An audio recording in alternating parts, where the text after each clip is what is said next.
के साथ अदिति मिश्रा। आज से बिहार में सूर्य उपासना के महापर्व यानी छठ की शुरुआत हो चुकी है। नहाए खाए के साथ बिहार की व्रती महिलाएं छठ पूजा की तैयारियों में जुटी हैं। लेकिन इस वक्त बिहार में एक और तैयारी जोरों शोरों पर है, विधानसभा चुनाव की। इसके शंखनाद के बाद से ही सियासी टेम्परेचर बढ़ा हुआ है। बिहार सियासी अखाड़े में तब्दील हो चुका है और उठापटक लगातार जारी है। बीते कल प्रधानमंत्री मोदी के चुनावी रैली के आगाज ने इस सियासी आग को हवा दे दी है और पीएम मोदी के आक्रामक भाषण पर आग बबूला विपक्ष अपने जुबानी बाढ़ छोड़ रहा है। जहां बीते कल बेगूसराय में पीएम मोदी ने पूर्व की आरजेडी सरकार की फैक्ट्रियों में ताला जड़ने का आरोप मढ़ दिया, तो वहीं तेजस्वी यादव ने मोदी के बयान पर तंज कसते हुए कहा कि फैक्ट्री लगाएंगे गुजरात में, विक्ट्री चाहिए बिहार में। सुनिए।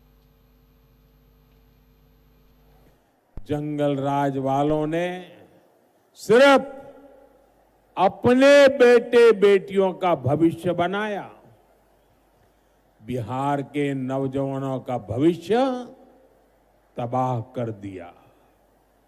और ये बात बेगूसराय का हर घर जानता है, हर कोई महसूस करता है। कल मोदी जी ने सर अरे भाई, कल मोदी जी आए, प्रधानमंत्री जी आए, उनकी हर एक वाक्य, हर एक शब्द अगर आप सुनेंगे मोदी जी की तो नकारात्मक है और बिहार को बदनाम करने वाली बातें कही हैं उन्होंने। कोई भी बात जो है सकारात्मक फलदाय जो है, उन्होंने कुछ पॉजिटिव बातें नहीं की है, केवल नकारात्मक बात की है। 60 के दशक में यहां रिफाइनरी लगी, फर्टिलाइजर फैक्ट्री बनी, बिजली का कारखाना लगा, यहां नौकरियां बनी, उम्मीदें जगी, चहल पहल होने लगी। लेकिन फिर क्या हुआ? फिर जंगल राज आ गया। धौंस, धमकी और डर का वो काला दौर जिसने बिहार के उद्योगों पर ताले लगा दिए, फैक्ट्रियों को बंद कर दिया, निवेशक भाग गए। ये ताले फैक्ट्री पर नहीं, आपके भविष्य पर ताले लगा दिए थे। प्रधानमंत्री जी से हम कहना चाहते हैं कि प्रधानमंत्री जी 11 साल से आप प्रधानमंत्री हैं। बिहार को आपने दिया क्या है? कुछ नहीं दिया। गुजरात के तुलना में लगाएंगे फैक्ट्री गुजरात में या विक्ट्री चाहिए बिहार में, ये नहीं होने वाला है। SEZ गुजरात में, IT हब गुजरात में, सेमीकंडक्टर फैक्ट्री महाराष्ट्र से उठा करके गुजरात में, बुलेट ट्रेन गुजरात में। इन्वेस्टर मीट कराते हैं तो बिहार कितना बार इन्वेस्टर मीट प्रधानमंत्री जी कराए हैं, कितना बार बिहार इन्वेस्टर मीट में आए हैं, लेकिन जाते हैं गुजरात में। हर चीज जो है गुजरात में वो देते हैं। इंटरनेशनल स्टेडियम बनाते हैं, अपने नाम पे बनवाते हैं, खेल कूद करवाते हैं तो गुजरात में करवाते हैं। लेकिन बिहार को उन्होंने केवल ठगा है और बिहार की जनता उनसे हिसाब मांग रही है। जंगल राज ने सिर्फ कुछ फैक्ट्रियां बंद नहीं की, बल्कि बिहार के नौजवानों के भविष्य को अधर में लटका दिया था। बरौनी, बेगूसराय को एक सदी पीछे धकेल दिया। जिस आरजेडी ने बिहार को पलायन का अभिशाप दिया, उसके नेता आज बड़ी बड़ी बातें करते हैं।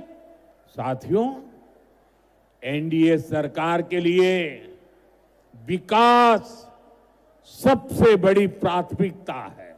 2014 में डबल इंजन की सरकार बनने के बाद इसे और गति मिली। आज आप देखिए, हमारा बेगूसराय न सिर्फ अपने औद्योगिक पहचान वापस पा रहा है, बल्कि देश का एक बड़ा इंडस्ट्रियल हब बनने की तरफ आगे बढ़ रहा है। आप देखिएगा बिहार जो है हर मामले में गुजरात से बड़ा है। हर 10वां व्यक्ति जो है देश का वो बिहारी है, लेकिन उन्होंने बिहार के लिए क्या किया? केवल जो है बिहार को ठगने का काम किया प्रधानमंत्री जी ने। जितना उन्होंने गुजरात को दिया उसका 1% भी नरेंद्र मोदी जी ने बिहार को जो है नहीं दिया। तो बिहार की जनता बेवकूफ नहीं है, बिहार की जनता सब समझ चुकी है और हर चीज का हिसाब बिहार की जनता मांग रही है। तो देखिए, बिहार में सियासी पारा जो है वो लगातार टेम्परेचर जो है बढ़ता हुआ नजर आ रहा है, क्योंकि पहले चरण का मतदान 6 नवंबर को है, जिसमें बमुश्किल 10 से 12 दिनों का वक्त ही जो है शेष बचा है। और ऐसे में सभी दल अपनी कमर कसकर चुनावी अखाड़े में हैं, चुनावी मैदान में हैं और आरोप प्रत्यारोप का दौर जो है वो शुरू हो चुका है। बीते कल से प्रधानमंत्री नरेंद्र मोदी के रैलियों का शंखनाद बिहार में जैसे ही हुआ, उसके बाद सियासी हलचल और ज्यादा बढ़ गई। पीएम मोदी ने एक के बाद एक कई निशाने साधे पूर्ववर्ती सरकारों पर और उसके जवाब में विपक्ष की तरफ से भी प्रहार किया गया, जुबानी वार किया गया। तेजस्वी यादव जहां ये कहते नजर आए कि 20 सालों के दौरान एनडीए सरकार ने बिहार को क्या कुछ दिया, फैक्ट्रियां गुजरात में लगाई लेकिन विक्ट्री उन्हें बिहार में चाहिए, तो वहीं दूसरी तरफ प्रधानमंत्री नरेंद्र मोदी ने ये कहा बीते कल अपनी रैली में कि जो फैक्ट्रीज लगी थी पूर्व की सरकारों में, उसे आरजेडी के जंगल राज में ताले जड़ दिए गए और इसके साथ ही युवाओं के भविष्य पे जो संकट मंडराया, उसे विकास की जो सरकार है, जो सुशासन की सरकार है, वो उसके लिए काम कर रही है। युवाओं के बेहतर भविष्य के लिए यहाँ पर फैक्ट्रियां स्थापित की जा रही हैं। हालांकि किसके दावों में कितना दम, ये तो वक्त ही बताएगा। और बिहार के मन में क्या है, बिहार की जनता किसे अपना बादशाह चुनेगी, इस बार के चुनाव में किसको शह मिलेगी, किसको मात मिलेगी, ये तो 14 नवंबर की तारीख को ही पता चलेगा। और आज से छठ महापर्व की शुरुआत भी हो चुकी है, तो छठी मैया का आशीर्वाद किसके साथ इस बार बिहार में, इस पर चर्चा के लिए हमारे साथ तमाम अतिथि जुड़ रहे हैं। सबसे पहले मेहमानों से आपका परिचय करा दें। आदेश शुक्ला जी वरिष्ठ पत्रकार के तौर पर हमारे साथ स्टूडियो में मौजूद हैं। विनय तिवारी जी राजनीतिक विशेषज्ञ के तौर पर हमारे साथ स्टूडियो में मौजूद हैं। बहुत स्वागत सबसे पहले आप दोनों का ही। और शुरुआत विनय तिवारी जी आप ही के साथ करना चाहूंगी। ये जो माहौल दिख रहा है इस वक्त बिहार में, चुनाव लगातार बेहद दिलचस्प होता जा रहा है। जिस तरीके से वार पलटवार का दौर देखने को मिल रहा है, बीते कल प्रधानमंत्री नरेंद्र मोदी की मौजूदगी ने बिहार में जो सियासी हवा है उसको और अधिक गर्म कर दिया। क्या लगता है इस बार किसका पलड़ा ज्यादा भारी है और 14 नवंबर को किसकी दिवाली मनने वाली है? देखिए आरती जी, निश्चित तौर पे जब नरेंद्र मोदी एनडीए के स्टार प्रचारक हैं और जब वो मैदान में उतरते हैं, जब वो कमान संभालते हैं, तो जाहिर सी बात है जनता उनसे बहुत अपेक्षाएं रखती है, उनकी फ़ैन फॉलोइंग बहुत ज़्यादा है। और वो जब रैलियों में उतरते हैं, प्रचार पे उतरते हैं, उस पर फोकस करते हैं, 100% अपना वो कोई भी काम हो, वो चाहे सरकार चलाना हो या संगठन में जो उनकी भूमिका रही है और यहाँ पर भी, तो वो अपना काम 100% करते हैं और जनता भी उनको कहीं ना कहीं हाथों हाथ लिए रहती है। इसीलिए लगातार वो भारतीय जनता पार्टी के एक बहुमूल्य एसेट्स हैं और उसको भारतीय जनता पार्टी और एनडीए जितना हो सकता है उतना भुनाने की कोशिश करते। लगातार वो चाहे विधानसभा का चुनाव हो या लोकसभा का चुनाव हो, वो नरेंद्र मोदी के चेहरे पे अमूमन जो है चुनाव लड़ा जाता है। हालांकि बिहार में नरेंद्र मोदी जी ने ऑलरेडी बोल रखा है कि ये जो है नीतीश कुमार की जो है मतलब अगुवाई में और उनके चेहरे पे चुनाव लड़ा जा रहा है, उन्हीं को आगे रख के जो है चुनाव में एनडीए गया है। लेकिन नरेंद्र मोदी का जलवा जो पिछले 20 सालों से हिंदुस्तान, खासकर पहले गुजरात में और उसके बाद 11-12 साल हो गए हैं जो सेंट्रल पॉलिटिक्स में हिंदुस्तान में दिख रहा है, वो अभी भी बरकरार है। जनता में अभी भी उनका क्रेज़ है और उनके भाषण को पब्लिक और उनकी जो गैदरिंग पब्लिक की होती है उससे साफ साफ देखा जा सकता है। यानी विनय तिवारी जी, ये माना जा सकता है कि अभी भी जो मोदी मैजिक है वो बरकरार है। डेफिनेटली मोदी का मैजिक अभी भी बरकरार है। भारतीय जनता पार्टी में मोदी के बाद कोई सेकंड लीडरशिप, वैसे तो एक दो नाम हैं, योगी आदित्यनाथ वगैरह ये लोग हैं, लेकिन अभी मोदी को रिप्लेस करने वाले, उनकी फैन फॉलोइंग को और उनका जो क्रेज है, वैसा कोई सेकंड लीडरशिप में अभी ऐसा कोई नेता उभर के सामने नहीं आया है जैसा आदेश नरेंद्र शुक्ला मोदी। जी, ओपनिंग कमेंट लेना चाहूंगी आपका। बिहार के सियासी माहौल को इस वक्त किस तरीके से देख रहे हैं आप? कौन सा दल किस पर भारी आपको पड़ता नजर आ रहा है इस बार? महागठबंधन या एनडीए या फिर प्रशांत किशोर की पार्टी, जो एक त्रिकोणीय समीकरण बनाती हुई नजर आ रही है? जी देखिए, बिहार का जो इलेक्शन है ना, वो दिन पर दिन दिलचस्प होता जा रहा है। उसमें कल प्रधानमंत्री ने तड़का लगाया, लोगों से लाइट जलवाई। आपने देखा होगा कि पब्लिक से कहा कि सब लोग लाइट जलाओ। जब लाइट जली तो उन्होंने कहा कि सबके हाथ में लाइट है, क्या लालटेन की ज़रूरत है? तो अब वहाँ पर जो चुनाव का एक सिस्टम होता है वो पूरा चालू हो चुका है। मुझे लगता है 1-2 दिन और लगेंगे जिसमें इसमें और मज़ा आएगा, चुनाव की रैलियां देखने में, चुनाव के भाषण देखने में, और चुनाव को किस तरीके से घुमाया जाएगा।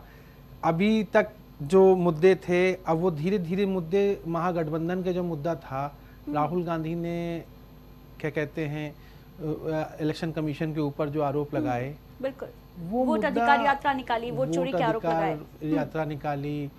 तो राहुल गांधी पिछले कई दिनों से गायब हैं, बिहार में वो नहीं दिख रहे हैं। और बड़ी ही क्या वजह मानते हैं आप आदेश शुक्ला जी? राहुल गांधी अभी बिहार की धरती से गायब हैं जब सबसे ज्यादा जरूरत है। हाँ, मेरा कहने का, अभी आपने जो अपनी डिबेट में पहले कहा, चरण का मतदान है उसमें बहुत ज्यादा दिन भी नहीं बचा है, समय भी नहीं शेष है। अभी आपने, तो क्या राहुल गांधी हाइड्रोजन बम लेकर आने वाले हैं इसलिए गायब हैं? नहीं, बात हाइड्रोजन बम की नहीं है, बात आप समझिए। जो देखिए, तेजस्वी वहाँ चुनाव बहुत अच्छा लड़ रहे हैं, इसमें कोई दो राय नहीं है। इसकी बात से आप नकार नहीं सकते हैं कि हाँ, तेजस्वी अच्छा चुनाव लड़ रहे हैं। लेकिन राहुल गांधी ने जो वहाँ पर एक स्टाइल क्रिएट किया, एक लोगों के बात में आया कि वोट चोरी हो जाएगी, वोट चोरी हो जाएगी, तो वो मुद्दा उस समय हुआ और इस समय वो मुद्दा नहीं है। अब देखिए, आप पूरा देख लीजिए, क्या कहते हैं तेजस्वी को, तो तेजस्वी सिर्फ पलायन की बात कर रहे हैं, रोजगार की बात कर रहे हैं। तेजस्वी को पता है कि वो सीटें ला रहे हैं। और राहुल गांधी की बात अगर करी जाए, महागठबंधन में जो इन्होंने सीटें डिक्लेयर करी, उसमें बड़ा विरोधाभास हुआ। एक एक सीट पर 5-5 प्रत्याशी उतार दिए। फिर कहीं कहीं ऐसी स्थिति आई कि एक नामांकन करने जा रहा है, दूसरा करके आ रहा है, तीसरे को पार्टी का सिंबल दे दिया है। तो ये जब ऐसी स्थिति आती है तो इसमें नुकसान होता है, और नुकसान इसमें सिवाय किसी को नहीं हो रहा है, सिर्फ कांग्रेस को हो रहा है। कांग्रेस को ये हमेशा सोचना चाहिए, आगे भी चुनाव है। और राहुल गांधी ने, मैंने बताया कि राहुल गांधी जब चुनाव नहीं था 6 महीने पहले, उसको एक माहौल बनाया जो इनको अब तक सस्टेन करना था। और राहुल गांधी लंबे दिनों से बिहार में, उनकी रैलियां भी नहीं शुरू हुई अभी तक गठबंधन की। हाँ, तेजस्वी की रैलीज चालू हैं, तेजस्वी जनता के बीच जा रहे हैं, तेजस्वी अपनी बातें कह रहे हैं, तेजस्वी ही जो है प्रधानमंत्री को जवाब भी दे रहे हैं। कल की रैली के बाद अभी आपने बाइट चलाई अपने टीवी चैनल पर कि तेजस्वी ही कह रहे हैं कि वो सारी बातें करते हैं, इन्वेस्टर समिट कभी जो है बिहार में नहीं करते हैं, सब गुजरात में करते हैं, गुजरात में ही सारा काम करते हैं, और विक्ट्री उनको जो है बिहार से चाहिए। तो उनकी बात अपनी जगह सही है। अब तीसरी एक सबसे बड़ी बात पे आते हैं, वहाँ पर जो चैलेंजिंग फेज है, वहाँ पर जो मार्जिन होगा, मार्जिन का मतलब ये है कि सबसे बड़ी पार्टी कौन बन के उभरता है, उसमें 2 में लड़ाई चल रही है। उसमें 2 में आप ये कहिए कि नीतीश और लालू में लड़ाई चल रही है। नीतीश और लालू में सबसे बड़ी पार्टी बन के उभरने का नहीं है।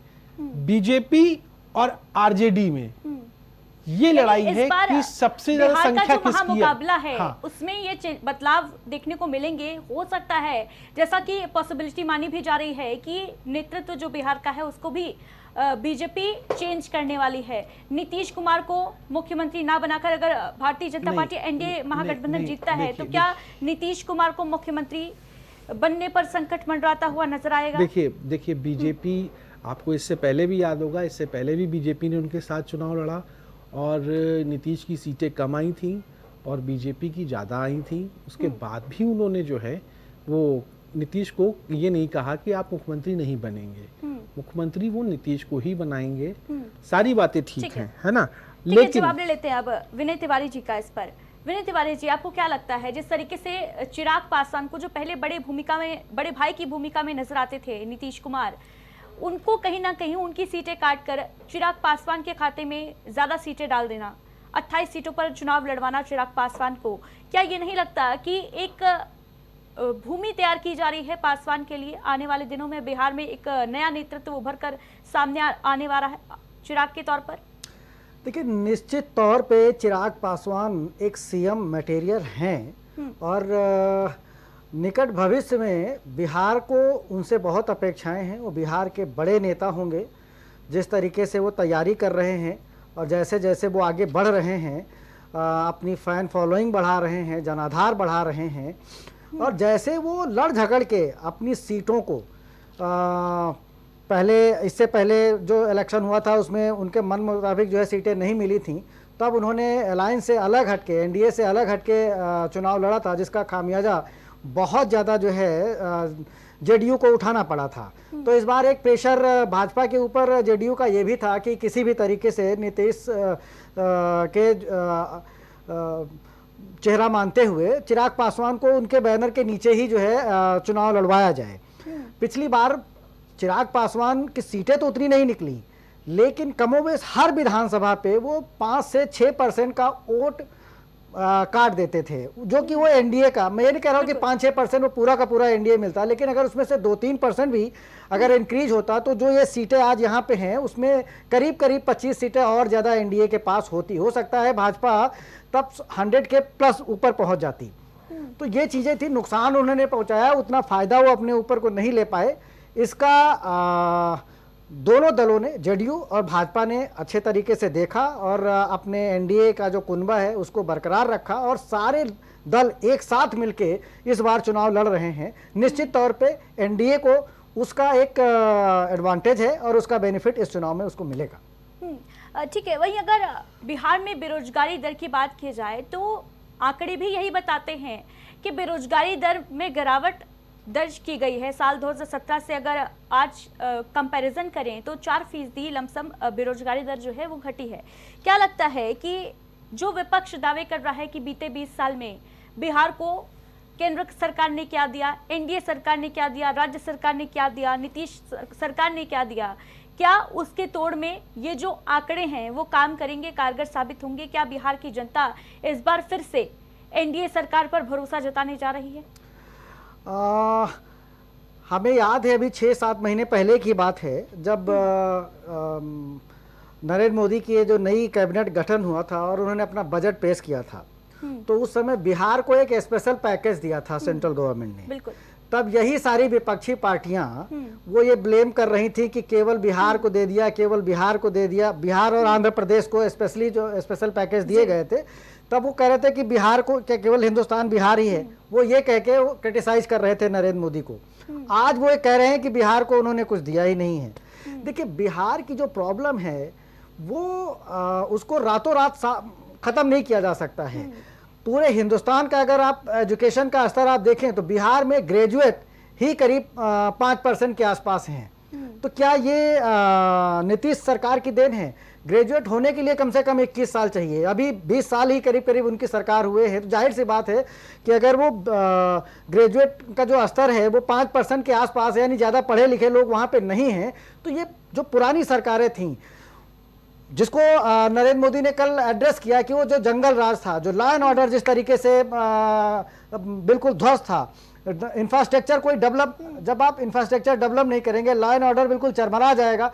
कौन सी फैक्ट्रियां वहां पे आएंगे, कौन सा इंडस्ट्रियल वहां पे अपना जो है कारखाना खोलेगा? ये धीरे धीरे चीजें जो है उनको यानी जो केंद्र सरकार ने तोहफा दिया बिहार को, वो कहीं ना कहीं विधानसभा चुनाव में बीजेपी के खाते में बढ़त बनाता हुआ नजर आ रहा है। उसका जो इफेक्ट है, इम्पैक्ट है, वो देखने को मिलेगा चुनावी परिणामों में।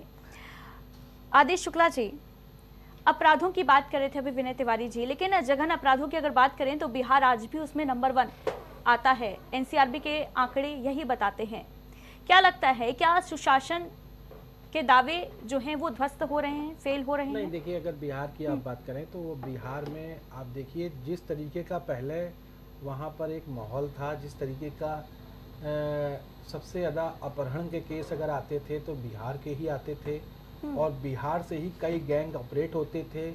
अपहरण हो गया, ये क्या कहते हैं, हत्याएं की जो बात आती थी, उस पर कहीं ना कहीं नीतीश बाबू ने उस पर बहुत कंट्रोल किया है। और उसका सपोर्ट अगर आप देखिए तो नीतीश बाबू को वहाँ की महिलाओं ने बहुत किया है। आप पिछले जब से नीतीश कुमार को देख लीजिए, नीतीश कुमार का सबसे बड़ा वोट बैंक जो है वो उनका एक अपना वोटर तो है ही है, उससे बड़ा उनका वोट बैंक है महिलाएं। महिलाएं उनके साथ रहती हैं। भाई नीतीश को आप देख लीजिए, पिछले 10 साल से नीतीश ने वहाँ पर शराबबंदी कर रखी है। हालांकि रेवेन्यू के मामले में लिकर बहुत आगे जाती है, कई स्टेट नहीं सोच पाते हैं उसको, लेकिन ये एक नीतीश बाबू ने सोचा है ना, तो उससे आप ये समझिए कि महिलाएं वहाँ पर उनसे बहुत खुश रहती हैं। ये 2-3 टॉपिक ऐसे हैं जिस पे नीतीश बाबू के अलावा वो किसी और को सोचती नहीं है। पहले बिहार की जो स्थिति थी, आज बिहार की स्थिति है। आप अगर बिहार जाएं, अपने अगर चैनल की तरफ से भी जाएं, तो आपको वहाँ जब आप बात करेंगी तो आपको लोगों से मिल के लगेगा कि हाँ, ये आदमी कभी पीड़ित रहा होगा, जो आज ये ऐसी बातें कह रहा है। इसने कभी कोई चीज़ ऐसी देखी नहीं है। लेकिन अब बिहार की स्थिति बहुत अच्छी है, बहुत सुधार भी हुआ है।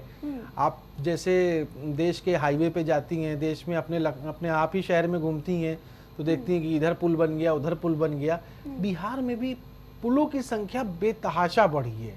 बिहार में भी जो है, जो कनेक्टिविटी है, गांव से कनेक्टिविटी है, वहाँ रोडें जम के बनाई गई हैं। ये सब नीतीश बाबू की देन है। इसलिए वहाँ पर नीतीश को लोग पसंद ज़्यादा करते हैं।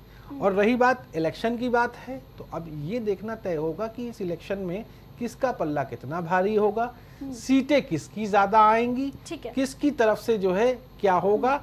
और रही बात बीजेपी की बात अगर कही जाए, हुए हैं, चाहे इंफ्रास्ट्रक्चर के तौर पर बात की जाए, चाहे महिलाओं के खुशहाल जीवन की बात की जाए, जो बदलाव करने के दावे किए जा रहे हैं, उन दावों की असल हकीकत क्या है और उसका कितना ज्यादा असर वोटर्स पर पड़ता हुआ नजर आएगा। विनय तिवारी जी, इस बार बिहार के चुनाव में एक तीसरी पार्टी भी प्रतिभाग कर रही है, पीके की पार्टी, प्रशांत किशोर की जन स्वराज पार्टी।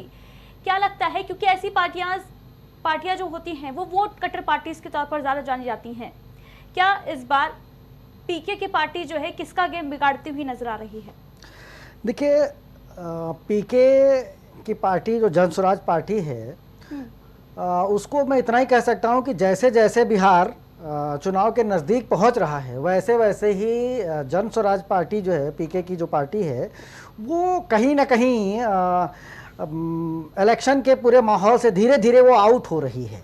जो आज से 3 साल पहले उन्होंने, करीब 3-3.5 साल पहले वो शुरुआत कर दी थी, कई सारी यात्राएं की हैं, पूरा बिहार भ्रमण किया है, हर एक विधानसभा जो है प्रशांत किशोर गए हैं वहाँ पे, और उन्होंने नया विकल्प बनने के लिए जो है मतलब खूब सारा मेहनत किया है। लेकिन अब ये प्रशांत किशोर ही बता सकते हैं कि जिस तरीके से जैसे ही इलेक्शन की घोषणा होती है उसके बाद से पीके का जो ग्राफ है वो धीरे धीरे वो नीचे होता जा रहा है। अब कितना वो वोट पाएंगे, कितना वोट प्रतिशत उनको मिलेगा, कितनी सीटें वो निकाल सकते हैं, ये अगले कुछ दिन में और क्लियर हो जाएगा। लेकिन अभी आज की स्थिति में अगर कहा जाए तो उनकी स्थिति करीब 20 दिन में बहुत तेजी से नीचे की तरफ गई है। बिल्कुल विनय तिवारी जी, वहीं अगर बिहार की बात की जाए तो पिछड़ा वर्ग को साधने की कोशिश हर एक पार्टी कर रही है, चाहे कांग्रेस हो, चाहे आरजेडी हो, चाहे जेडीयू हो, चाहे बीजेपी हो, क्योंकि बीते कल कर्पूरी ठाकुर के गांव से अपना चुनावी शंखनाद करके कहीं ना कहीं प्रधानमंत्री मोदी ने ये मैसेज भी दे दिया कि पिछड़े वर्ग को साधने की रणनीति जो है वो हमारी काम कर रही है। लेकिन बड़ा सवाल ये है कि जो MY समीकरण है, मुस्लिम यादव समीकरण आरजेडी का, उसको भारतीय जनता पार्टी किस तरीके से ध्वस्त करेगी? क्योंकि सीमांचल में एक तरफ अजहरुद्दीन ओवैसी भी एक बड़ी भूमिका में हमेशा नजर आते रहे हैं और इस बार एक बार फिर चुनावी मैदान में रहेंगे, और ये भी आरोप लग रहे हैं NDA के ऊपर कि किसी भी मुस्लिम उम्मीदवार को मैदान में नहीं उतारा गया है। क्या इसका इम्पैक्ट पड़ता नजर आएगा? देखिए, भाजपा कभी भी मोस्टली जो है वो मुस्लिम कैंडिडेट खासकर विधानसभा के चुनाव में और लोकसभा के चुनाव में ज़्यादा उतारती नहीं है। इक्का दुक्का नाम है, वो शाहनवाज हुसैन हो या यहाँ रामपुर से जो है, लेकिन वो अपना प्रतिनिधित्व वहाँ पे रखते हैं। वो चाहे उत्तर प्रदेश सरकार हो, यहाँ पर भी वो उन्होंने MLC जो बैकडोर से सदस्यता दिला के और मंत्री बनाया है, राजस्थान में बनाया है, बिहार में भी बहुत सारे मंत्री मुस्लिम समुदाय से थे।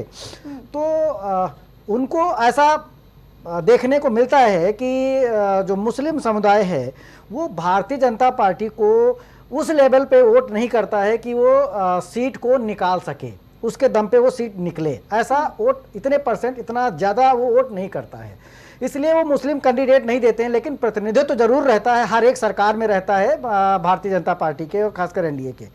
देखिए, पिछली बार के चुनाव में और इस बार के चुनाव में मैं इसी कह रहा था कि प्रशांत किशोर जितना नुकसान किसका करेंगे तो वक्त बताएगा, लेकिन सीमांचल में पिछली बार भी ओवैसी जी ने बहुत अच्छा नुकसान किया था महागठबंधन का, और इस बार वो और ज्यादा सीटों पे चुनाव लड़ रहे हैं। शुक्ला जी, क्या कहेंगे आप इस पर? क्योंकि देखिए, कई ऐसे कानून भी बीते दिनों आए, वक्फ कानून की ही बात करें, संशोधन कानून, जिसका विरोध भी देखने को मिला था, और अजहरुद्दीन ओवैसी ने बेहद मुखर होकर मुस्लिम समुदाय की आवाज उठाई थी। तो क्या लगता है, क्या उसका असर भी इस बार के चुनाव पर पड़ने जा रहा है? स्वाभाविक सी बात है, मुस्लिम वोट भी इस बार बिहार में बटेगा।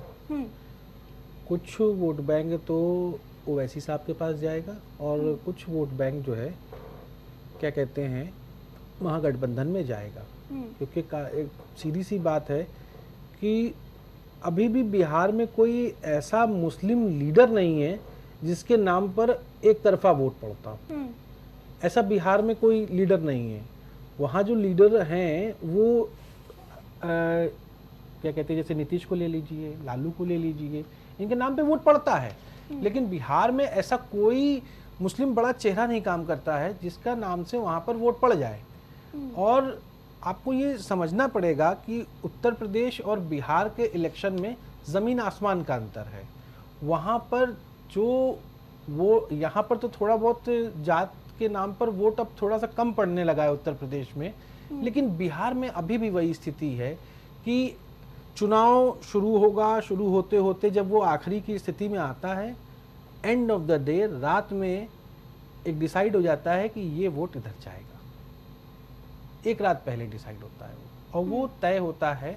इसलिए मैंने आपसे पहले भी कहा कि इस इलेक्शन में सबसे चीज़ देखने को ये आपको मिलेगी कि बीजेपी बड़ी पार्टी वहाँ से निकल के आ रही है या आरजेडी बड़ी पार्टी निकल के आ रही है। इन दोनों के नंबर देखने वाली बात होगी कि इनमें कौन बड़ा निकल के आ रहा है। बिल्कुल, ये तस्वीर जो है, ये पिक्चर जो है 14 नवंबर ये पिक्चर 14 नवंबर को ही क्लियर होगी। और फिलहाल हमारे साथ इस खास चर्चा में जुड़ने के लिए आप दोनों का बहुत बहुत शुक्रिया। तो बिहार का सियासी अखाड़ा तैयार हो चुका है। सभी पार्टियां अपनी कमर कसकर चुनावी मैदान में उतर चुकी हैं। पहले चरण का मतदान 6 नवंबर को होना है और इससे पहले रैलियों का आगाज हो चुका है। बीते कल प्रधानमंत्री नरेंद्र मोदी की चुनावी हुंकार ने एक तरफ जहां विपक्ष को बौखला दिया है, तेजस्वी यादव लगातार हमलावर हैं, वहीं कांग्रेस पार्टी के नेता चाहे राहुल गांधी हो, जो बीते कई दिनों से वोट अधिकार यात्रा और वोट चोरी के नाम पर बिहार में यात्रा निकालते देखे गए, वो नदारद दिख रहे हैं। चाहे प्रियंका गांधी की बात कर लें, कोई शीर्ष नेतृत्व कांग्रेस का वहां पर प्रचार करता नहीं नजर आ रहा। देखने वाली बात होगी कि कितना इसका बेनिफिट एनडीए के खाते में पहुंचता है या फिर तेजस्वी यादव के नेतृत्व में महागठबंधन सरकार बनने में कामयाब हो पाता है। ये तस्वीर 14 नवंबर को ही क्लियर हो पाएगी कि छठी मैया का आशीर्वाद इस बार बिहार में किसके साथ। फिलहाल दीजिए इजाजत, नमस्कार। कुछ भाव पुष्प